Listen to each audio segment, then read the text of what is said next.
Kita punya disiplin moral loh. Nu sigah kumaha atuh disiplin moral teh. Kita bicara benar dan salah, kita bicara yang pantas dan enggak. Tapi menurut aturan agama, teu pantes ieu teh, jangan dikerjakan. Nanti gimana tanggung jawabnya? Ya, seperti begitu. Tapi memang teman Mara ya, kadang-kadang kalau kita kembali kepada surat At-Taghabun ya, bahwa istri atau pasangan hidup dan anak-anak, innama azwajukum wa auladukum aduwalakum, itu akan jadi musuh bagi kita, ngehalangin. Ada seorang ibu mengatakan begini, Bu, saya teh gimana ya? Saya punya saudara yang masuk dibantu, ada orang-orang yang mesti saya bantu. Pas saya mau membantu mereka, anak-anak saya protes. Emang gak semua. Ada anak 7 orang, yang 4 protes. Gak usah ibu, biarin aja. Ibu kasih sekali, nanti minta lagi. Kalau ibu tidak memberinya, dia akan berusaha, Bu. Nah, saya juga memberi kepada saudara-saudara yang kelihatan berusaha, tetapi dapat sih income-nya, tapi sedikit. Padahal dia punya anak yang masih sekolah, anaknya ada yang udah kuliah, kan itu butuh biaya semuanya. Tapi anak-anak saya yang itu mengatakan, gak usah. Pas saya sembunyi-sembunyi ketemu gitu ya, karena katakan saja ada slip setoran tercecer, baca, loh ibu masih juga nggak nurut kayak gitu. Akhirnya saya mengatakan, nah di dunia ini kalau ibu nggak punya duit, jangankan ibu ngomong, nggak ngomong juga kalian tahu ibu nggak punya duit, kalian ngasih ke ibu. Tapi kalau di akhirat nanti, nah, tatkala ibu dihisab nanti kurang amal kebaikan, kamu gak akan bisa ngasih ke ibu. Kalau yang 3 orang mengatakan, Bu, uang-uang ibu atau kuma ibu, gak usah, harus diizinin oleh saudara yang lain. Kalau yang mereka mengatakan, ya saya ngasih kan buat ibu, bukan ibu buat bagi-bagi. Ya bukan bagi-bagi, dah ibu mah amal soleh kayak gitu. Udah Bu, nggak usah lagi ibu ngomong, biar kita aja kayak gitu ya, anak yang 3 itu. Nah ada yang seperti itu, nggak setuju itu anak itu. Jadi saya lebih banyak diam, katanya Teh Leni, ya. Kok anak seperti itu sih, kayak gitu. Kan kepikiran saya begitu, dunia saya masih bisa minta ke anak, atau anak itu pada ngerti lah. Saya harus ngasih ibu. Tapi kalau saya bicara akhirat nanti, tidak akan bisa anak itu menolong saya, karena kita sudah masing-masing. Nah gitu kalau ingat akhirat itu. Orang ingat akhirat, sayang hartanya, ingin bersama lagi di sana, sok keluarin di jalan Allah. Seperti begitu. Tapi memang ya, Teteh juga menyampaikan harus ekstra hati-hati kayak gitu. Punten ini kepada teman Mara semuanya. Dulu kan ketika kita masih di Guntur Sariwetan ya, banyak yang kita bantu. Tapi ternyata dari sekian banyak itu, kalau dulu kita masih katakan saja banyak ya personalnya, sehingga coba minta ini diselidiki dulu, ini alamatnya bener nggak, kayak gitu kan. Kalau dulu, hari sekarang nggak bisa. Pas akhir-akhir ini juga ya, sampai ada pendengar juga yang tahu itu nggak seperti itu sebetulnya. Aduh, hands up lah kita ya. Ya udahlah, kecuali kalau kita tahu benar ya kita tolong, kalau tidak, karena memang ada yang mencari nafkahnya itu dengan jalan begitu, nauzubillahi min dzalik. Padahal kalau ajaran dari Rasulullah SAW, kalau orang udah cukup tapi dia meminta-minta, Mau nggak datang ke hadapan Allah dalam keadaan muka tidak berdaging? Nggak mau ya Bu ya. Gitunya palias teuing gitu. Nah, atau orang menjadikan minta-minta itu sebagai pencahariannya. Itu nggak boleh. Kayak gitu. Bukannya kita sombong gitu ya, kita nggak minta apa-apa. Kan orang miskin aja, teman Mara, itu terbagi atas sa'il dan mahrum. Kalau sa'il mah nggak malu minta, emang dia kekurangan, ya dia minta. Kalau kita ada ya oke, beri ya. Ada juga ini mah sampai dari Jakarta nih ya, ada temen. Itu mah katanya ada memang ya seperti itulah gitu, digaji segala macem, ari keur pakir miskin aja budak yatim mana kata teteh teh ya. Kok seperti itu sih? Iya teh, makanya ekstra hati-hati. Atuh ari kitu mah gitunya, bukannya kita nggak mau ngasih, datang lagi yang protes. Ibu cenah kata teteh teh ya, ada anak buah itu mah. Ibu duluin dulu yang di daerah kita Bu, daerah kita juga banyak gini. Nanti dulu mah bener teman Mara ya, itu sampai ada yang dari luar Kabupaten Bandung, luar Kodia Bandung, ya yang jauh-jauh itu oke aja. Malah ada yang dari Jogja juga ada yang minta. Ya kebenaran kita ada ya, kita tolong. Tapi memang betul luar biasa. Dia minta dimodalin, dari modal di mananya Mara oge da titipan dari para pendengarnya. Gak akan cukup uang segini, cenah kitu. Cek urang teh menta kakolot ogenya, orang tua gak selamanya ada. Jadi kitanya kadang-kadang bingung ya, udah akhirnya kalau kita nolong udah lillahi ta'ala aja lah, kumaha Allah we. Nah kayak gitu. Nah teman Mara sekalian, ingat atau iman pada hari akhirat, kembali tadi kita punya disiplin moral, takut karena kan ditanyai tanggung jawab. Jangan bicara kita jadi pejabat ya, jadi kepala daerah misalnya, jadi kepala negara.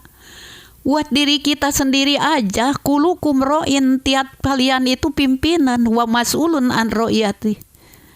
Bakal ditanya, gimana kita memimpin diri kita sendiri? Sok ngalajur nafsu amarah henteu kitunya eta mangiap ditaros ta. Itu ditanya. Bagaimana kita memimpin diri nih? Teman Mara, ketika kita berbicara tentang bagaimana memimpin diri ya, dalam surat Abasa Allah berfirman, falyanzuril insanu ala to'ami. Seharusnya manusia itu melihat apa ya, kepada makanannya. Makanan kata kita. Yuk kita lihat bagaimana Rasulullah SAW mengkonsumsi makanan. Kata Siti Aisyah, Rasulullah SAW itu selama hidupnya jarang makan daging yang berlemak. Daging kurus aja gitu. Ternyata ini ada seorang temen ya, kabeuki nate kana gaji gitu. Kalau beli sate, pokoknya gajinya 2 ya, gitu 1 tusuk itu. Ya Allah, sampai satu saat kolesterol tinggi. Baru dia diet. Saya diet kolesterol katanya. Minumnya kalau dulu susu sapi diganti jadi susu kedelai ya, kayak gitu. Pagi-pagi minum pagi itu udah ada air jeruk nipis yang anget diminum buat nurunin kayak gitu. Pas kolesterolnya udah normal lagi, balik lagi. Sampai akhirnya dia kena penyakit ya, yang gak bisa bangun. Duka kana naon eta teh nya. Nah, seperti begitu. Makanya makanan itu dilihat. Nabi mah kayak gitu. Terus cara makan. Nabi sallallahu alaihi wasallam kalau makan sudah nikmat berhenti. Ukur nih lambung. Jangan dipenuhi makanan semuanya, sesek kita, begah gitu ya. Air aja atuh, kembung atuh ya, air aja juga enggak. Atuh udah dikosongin aja lambungnya. Dikosongin aja lambungnya ya kembung gak gitu ya. Ini kembung Bu, kata dokter teh. Apa atuh? Bagi 3, sepertiga makanan padat, sepertiga air, sepertiga udara. Pernah ada temen nyoba, benar kata sabda Rasul, kalau udah nikmat makan teh berhenti. Dia teh ngomong begini, bener loh, aku makan nikmat banget, udah nikmat teh nambah lagi. Akhirnya katanya kesulitan bernafas tuh kan. Jadi bagaimana mengaktualisasikan manusia harus melihat makanannya. Bagaimana makanan yang sehat. Ya, bagaimana makanan, apa kita nggak boleh gitu makan daging, nyari saeutik mah. Hari makannya kayak gitu mah ya jangan atuh. Ada seorang ibu udah sepuh, kalau makan di restoran atau apa, dia mah steak aja. Yang lain mah nasi, sayur apa, enggak, steak juga ya kan, suka ada sayur, ada apa salad, ada apa, nggak mau. Akhirnya kalau kata orang Sunda mah, nafsu mantak kaduhung, amarah mantak hanjakal, badan nu katempuhan. Di Quran juga sudah dijelaskan, kulu mirizkilahi halalan toiban, makan dari rizki dari Allah teh yang halal dan yang baik. Makanya dalam hidup di dunia teh ada akibatnya semuanya. Nurutlah ke Allah teh ya. Jadi kayak tadi, kembalikan lagi. Kalau alladzina qalu rabbunallah, apa yang ditunjukkan oleh Allah baik dalam hadis maupun dalam Al-Qur'an, ikutin kayak gitu. Ya. Tentang makanan, tentang minuman. Dulu Ustadz Abdul Fattah mengatakan begini, orang mah ya suka macam-macam gitu.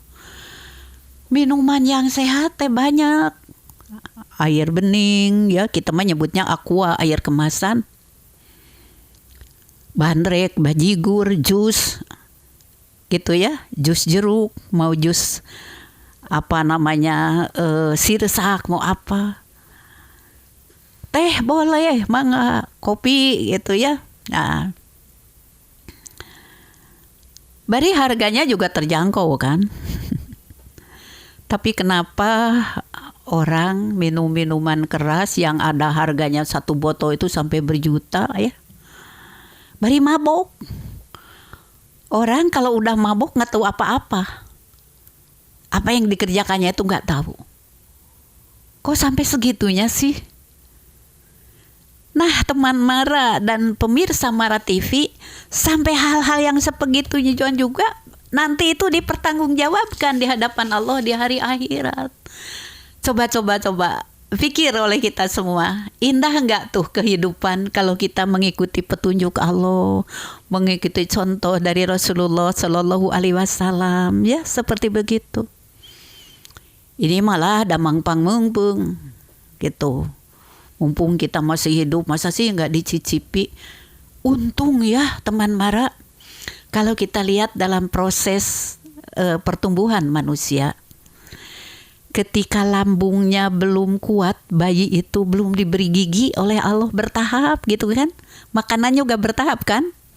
Ya, ada bubur sumsum, nanti ada bubur beras yang di blender, dikasih sayuran, ati ayam ya, atau mungkin ikan salmon dan sebagainya.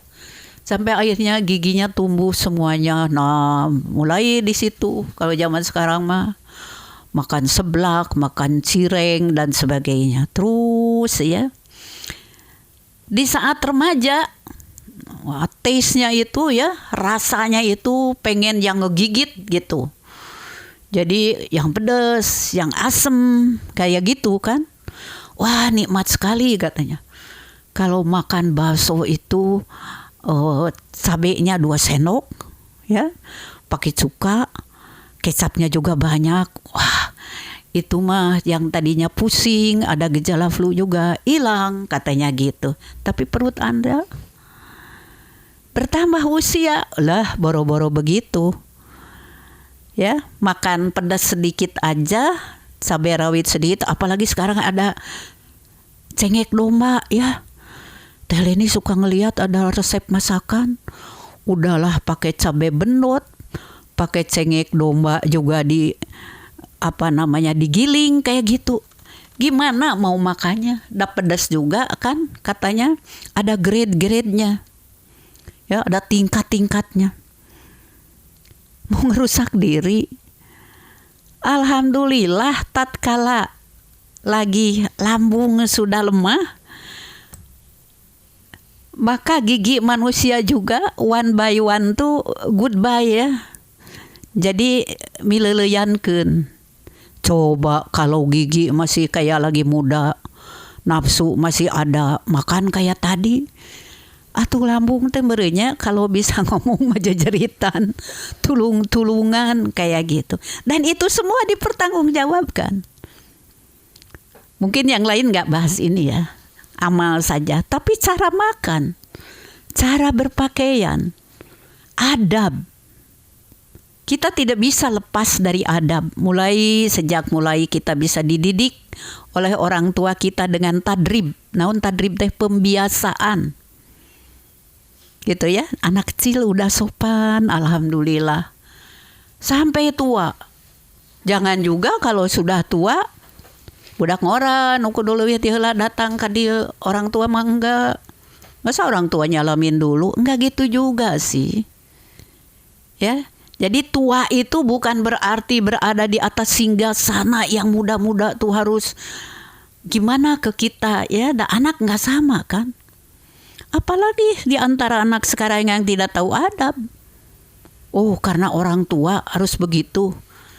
Punten pernah Teh Leni ngomong pada yang muda-muda, sabda Nabi sallallahu alaihi wasallam, bukan golonganku yang tidak sopan pada orang tua dan tidak sayang kepada yang muda. Apa katanya? Ibu, kalau begitu mah ya orang tua teh, apa katanya teh, goreng hate gitu ya. Jadi segala salah gitu, jelek hatinya. Bukan begitu, itu sabda Rasul. Emang kebanyakan orang tua begitu katanya, pengen maaf ya, katanya gila hormat. Enggak juga sih, tapi udah gitu seharusnya. Anda juga nanti tua, ketika Anda mulai lemah ya, merasakan aduh sekarang gak kayak dulu lagi. Terus katakan dilecehkan sama yang muda-muda, enak enggak? Kayak gitu. Ingat itu akan sampai juga Anda ke situ. Yalah nanti dipikirin dulu sampai kayak gitu. Nah, itu semua tadi dipertanggungjawabkan. Orang yang beriman kepada akhirat, akhlaknya akan baik. Tindakannya akan hati-hati. Ya, sampai tadi ke makanan, ke minuman, ke pakaian. Ya, seperti itu. Di dunia teh apa? Sok, teman Mara dimanapun berada, lihatlah surat Al-Hadid. Surat Al-Hadid itu surat ke 57 ya kan? Ya, surat ke 57 ayat 20. Allah mengingatkan kehidupan dunia ini bagaikan ya permainan dan kesia-siaan, laibun walahun.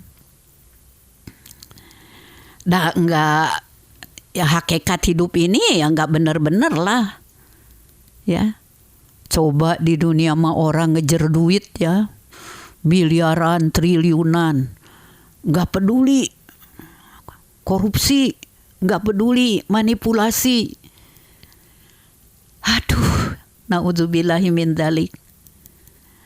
Tatkala mereka mati, seandainya mereka itu divonis harus ke neraka, walaupun menebus diri mereka dengan emas sehampar bumi, tidak akan diterima oleh Allah. Kernaun Allah emas, milik Allah semuanya juga.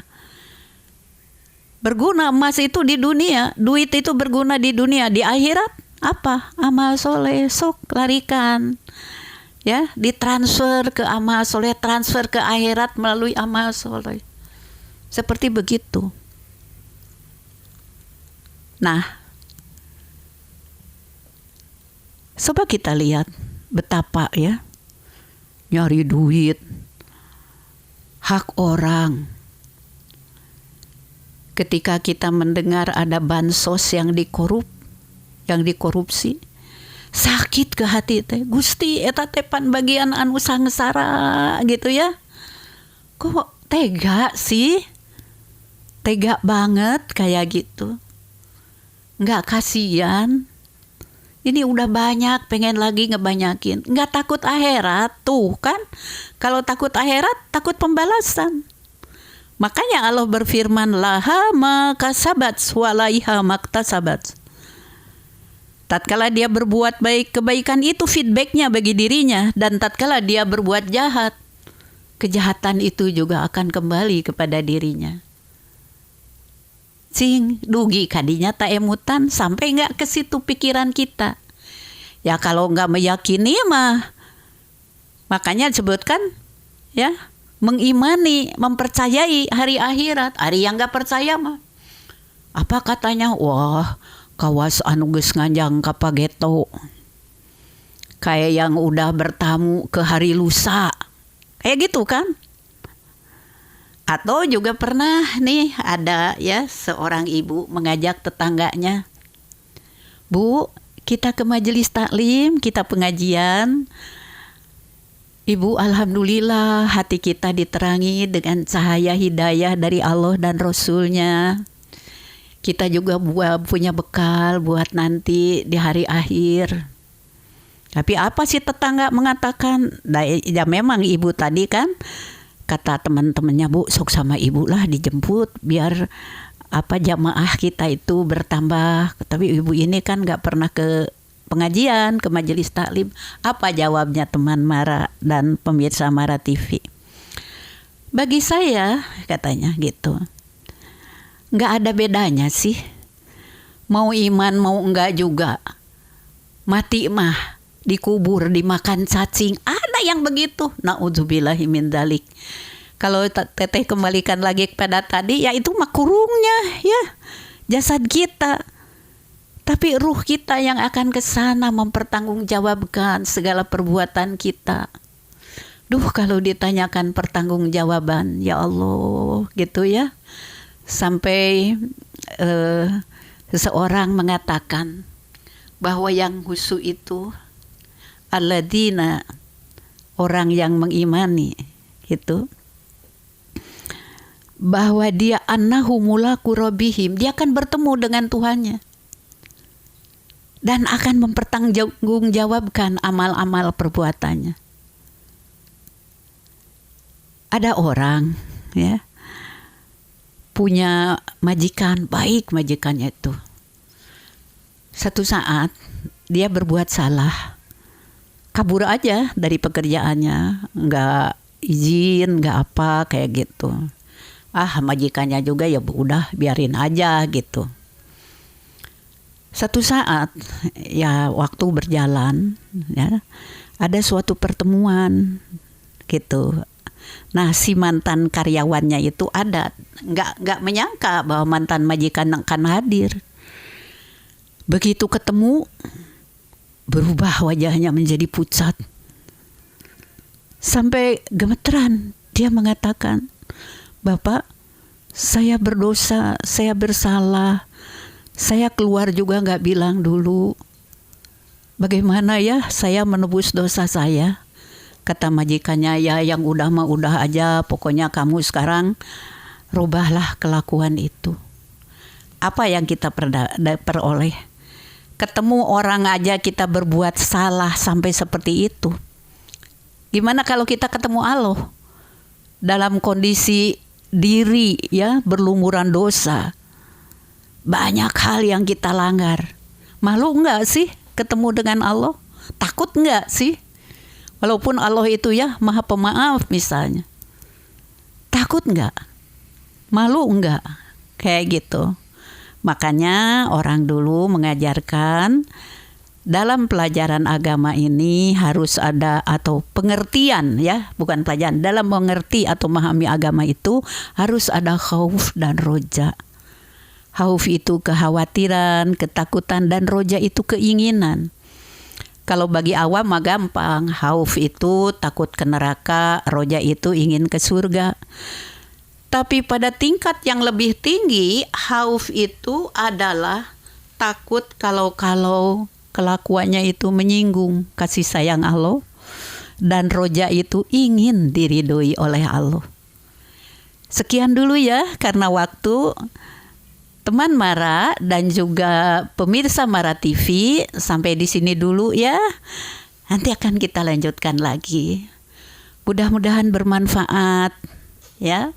Dengan contoh-contoh yang tadi, bukan bermaksud kaditu kadiu gitu ya, tapi mencontohkan dalam tanggung jawab itu, karena kita iman pada hari akhirat, bukan saja kita berbicara amal kita, bicara ngomong, bicara kerja ya, sampai ke makanan-makanan. Karena itu harus kita pertanggungjawabkan, orang sayang pada dirinya itu kayak apa, kayak gitu. Ya. Mas'ulun an ro'iyati, cing kumaha tah mimpin teh, kayak gitu. Apalagi kalau mimpin orang banyak ya, untuk diri sendiri aja kita semuanya harus hati-hati. Oke. Terima kasih pada semuanya atas silaturahim ini. Semoga dengan bersilaturahim, sebagaimana janji Nabi SAW dalam sabdanya, bahwa Allah akan memudahkan rezeki kita. Kemudian akan memanjangkan sebutan kita. Semoga esok hari Allah memberikan pertolongan dan ridho, kita kembali bisa bertemu di udara. Dan juga mudah-mudahan setelah acara ini Anda tidak meninggalkan Mara dulu dong, karena ada Kang Ian dan Anka yang akan menemani Anda. Sebelum pamit, Teh Leni memohon kehadirat Allah. Allahumma amin ya Allah ya Rabbal alamin. Rabbana, terangi hati kami ya Allah dengan cahaya hidayah-Mu. Ampuni segala kesalahan, kehilafan, kekeliruan dan kelalaian kami ya Allah. Engkaulah lautan ampunan lagi maha pengasih. Anugerahi kami kekuatan ya Allah, mampu syukur tatkala Kau beri kami anugerah, dan mampu sabar tatkala Engkau berikan ujian kepada kami.